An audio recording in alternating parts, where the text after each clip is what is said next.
Everyone, সবাইকে আসসালামু আলাইকুম। আপনারা সবাই কেমন আছেন? সবার সাথে একটা ব্যক্তিগত অভিমত শেয়ার করতে আসলাম। সেটা হচ্ছে আড়ং নিয়ে কিছু আপুদের আমি ব্লগ দেখছি, রিলস দেখছি। তো ওনারা এক টাইপের ট্রোল করে আড়ংকে নিয়ে ভিডিও বানাচ্ছে। তো এইটা আমার ভালো লাগেনি। কারণ হচ্ছে আমি আড়ংয়ের হচ্ছে একটা বিগ ফ্যান। আমি আড়ং ছাড়া কিন্তু ড্রেস কিনি না। আমি তাদেরকে উদ্দেশ্য করে এতটুকুই বলবো যে আড়ং কিন্তু হচ্ছে একটা ব্র্যান্ড। এটা হচ্ছে বাংলাদেশের মধ্যে সবথেকে বেস্ট একটা শপ।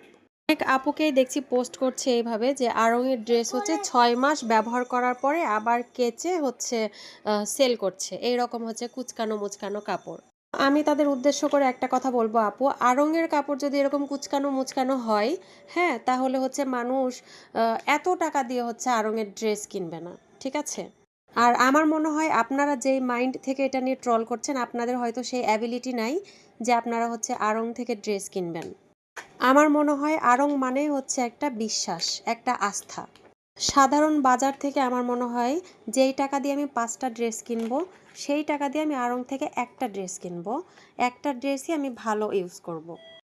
আপনারা কেউ মাইন্ডে নেবেন না, কারণ আমি নিজেও হচ্ছে আড়ং ছাড়া কিন্তু ড্রেস কিনি না।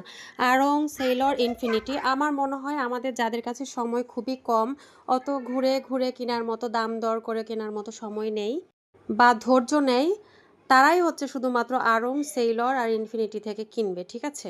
বিষয়টা আমার কাছে একটু খারাপ লাগলো, সেই জন্য আমি হচ্ছে বললাম। কারণ আমি নিজেও হচ্ছে আড়ং থেকে ড্রেস নিই।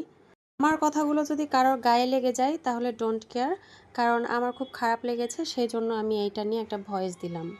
আমি নিজের ঈদ বাজেটটা বলবো না, কিন্তু আমার আপন বন্ধুলা ভাই এইবার আড়ং থেকে পুরো ১,০০,০০০ টাকা প্লাস দিয়ে হচ্ছে শপিং করেছে। আড়ংকে নিয়ে এত ফানি ভিডিও বানানো হচ্ছে, তারপরে পোস্ট করা হচ্ছে। তো আড়ংয়ের কাপড় যদি এত খারাপ হয়, তাহলে কি মানুষ এত টাকা খরচ করে আড়ংয়ে শপিং করবে? আর আপনারা যদি কুচকানো মুচকানো কাপড়ই চয়েস করে নিয়ে আসেন, তাহলে আড়ংয়ে কেন? কোথাও ভালো পাবেন না।